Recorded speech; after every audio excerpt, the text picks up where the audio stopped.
So what does success mean for you?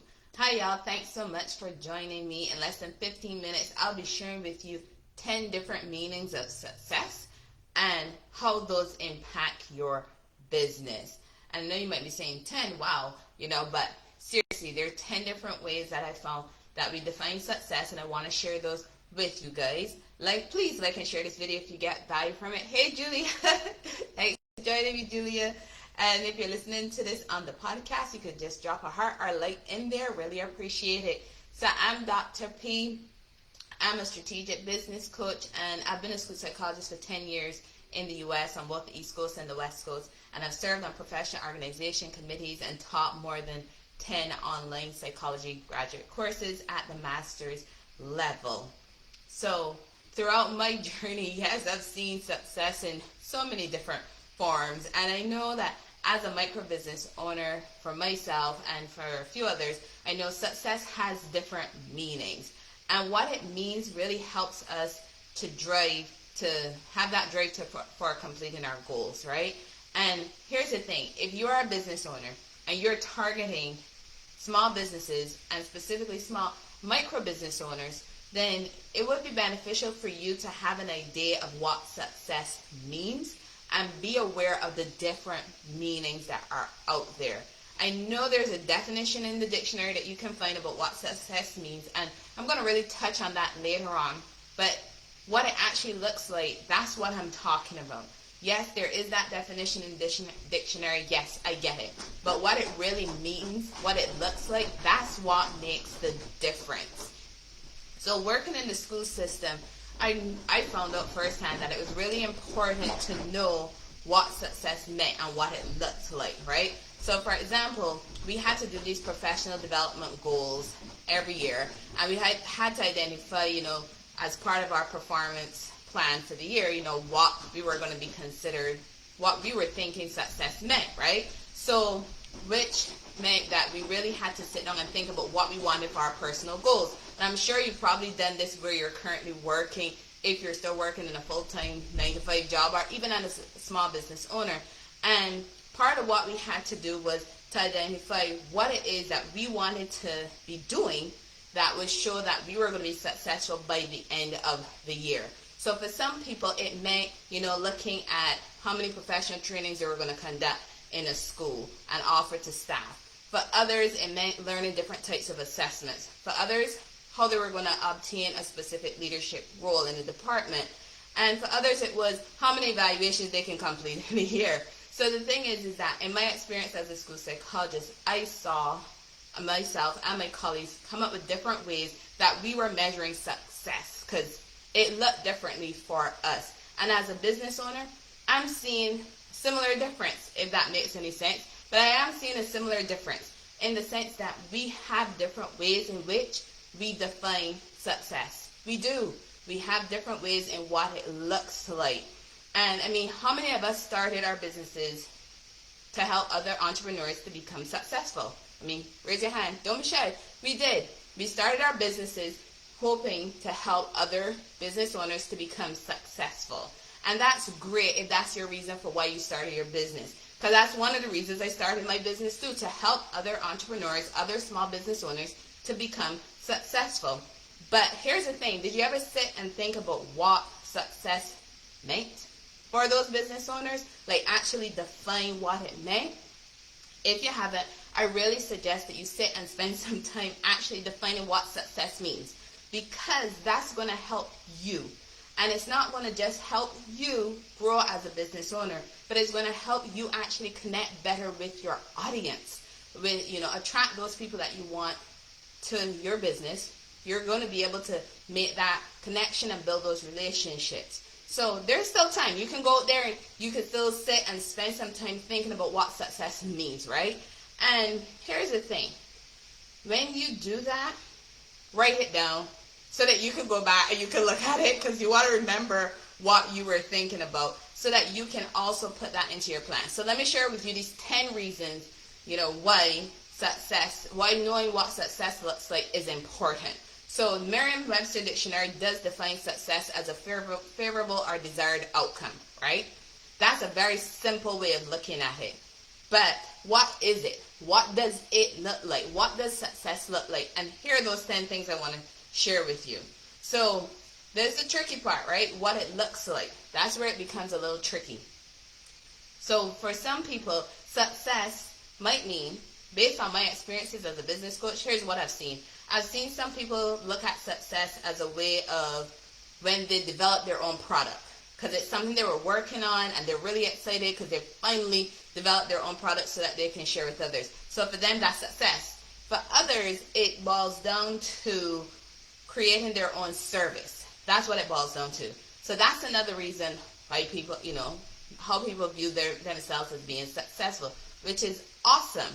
Then for others, when they're looking at what success means for them, it's the number of leads that they've been able to generate per week or per month. And not just any leads, but quality leads that they've been able to generate. That's their measure of success, so that's what success means for them. Then another reason, the fourth one, is when you finally created that marketing deck that you've been trying to create for so long. That's another way that I've experienced some people saying that that's their form of success, right? Because they've finally been able to create those marketing materials that they needed for their business to get out there and share information about their business, whether it's on social media or not on social media, but traditional forms of marketing. So that's their measure of success, and they're on top of the world because they were able to do that. Then a fifth way is refining their onboarding process. Because for some of you, you might be a solo entrepreneur, or you might have your heart set on having a team, or you already have a team, but you want to grow it to be a bigger team, right? So having that onboarding process, as you know, can save you so much time, energy, and effort when it runs effectively. Because once you onboard people into your business in an effective manner, things run smoothly, they're set up really good, and they're set up for success, and they tend to stick around longer, right? So when you experience that, you're like, oh my gosh, yay! I have that onboarding process that is awesome. So those are 5 ways that people define success. So let's talk about a 6th one. When that frustration is reduced. Some people have said to me that that's when they found success. Because, burnout is real. And burnout can stop you from moving towards those goals. Burnout can just end up with you walking away from the job that, that business that you were working on so hard, because you're becoming so frustrated because so many things are not working.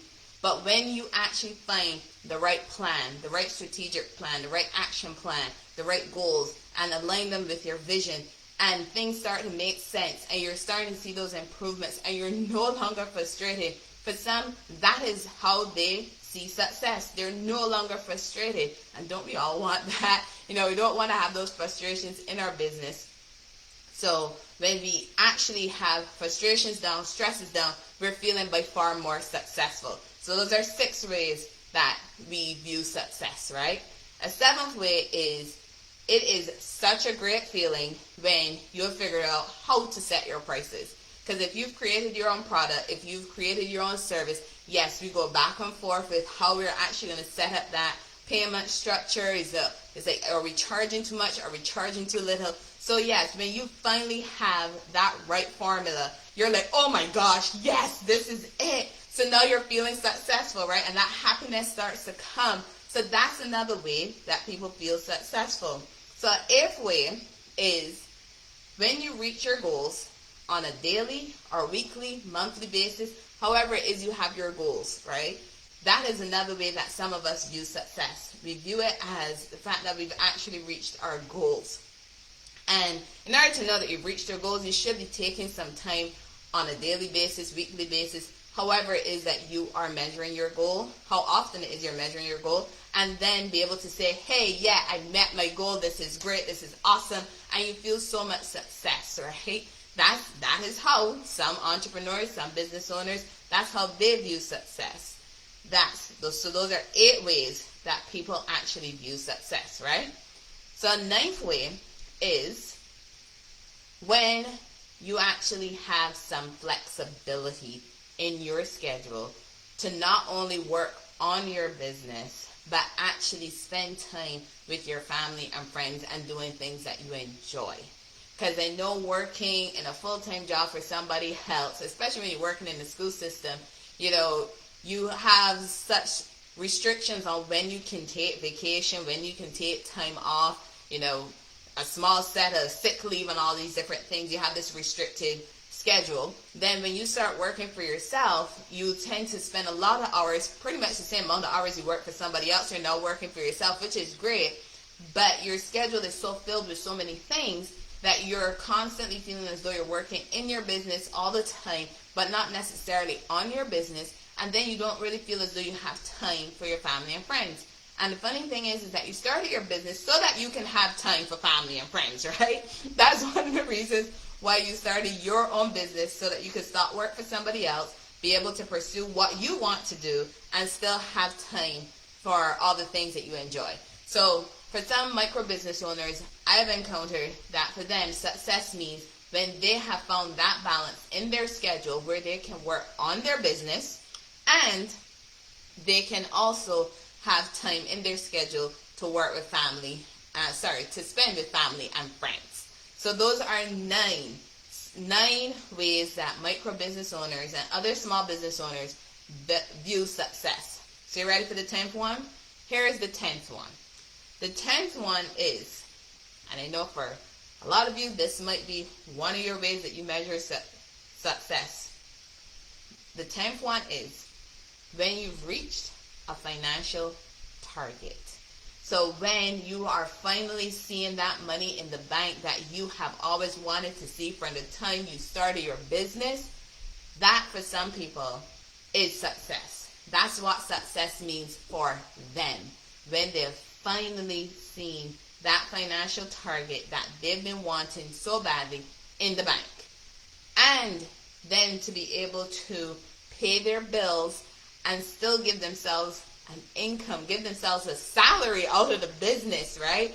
And still be able to maintain, the business itself and also themselves. That is how some people view success. That's how they define success, having that financial freedom, so to speak. So these are just some of the ways that I have been told by other entrepreneurs, other small business owners, other micro business owners, that this is how they define success.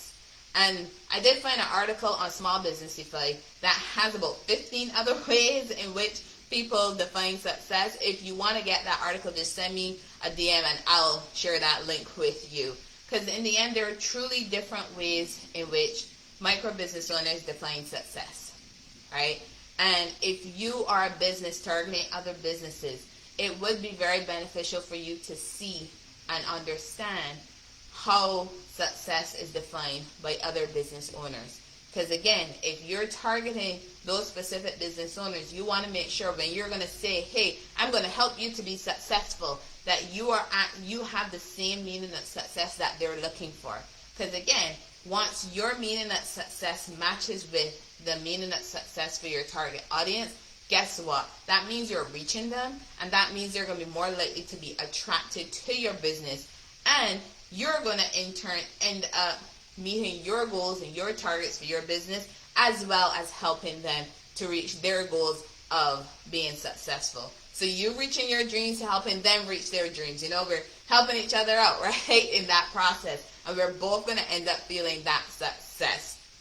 So what is your definition of success? Think about it.